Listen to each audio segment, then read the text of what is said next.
shortness of breath, but some may have mild disease. Having said that, we do know that there can be people that are truly asymptomatic and PCR positive. The second part of your question is what proportion of asymptomatic individuals actually transmit. So the way that we look at that is we look at these individuals need to be followed carefully over the course of when they're detected and looking at secondary transmission.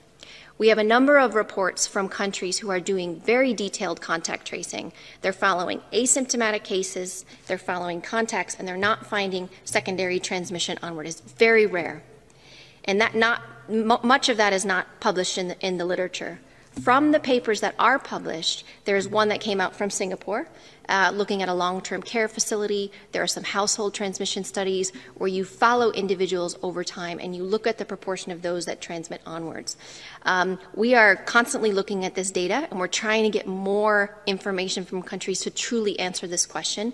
It still appears to be rare that an asymptomatic individual actually transmits onward. What we really want to be focused on is following the symptomatic cases.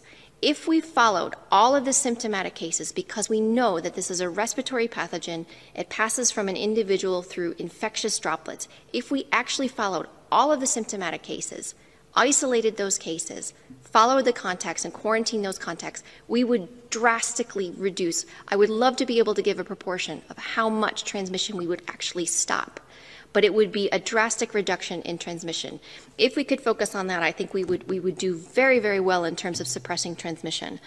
But from the data we have, it still seems to be rare that an asymptomatic person actually transmits onward to a secondary individual.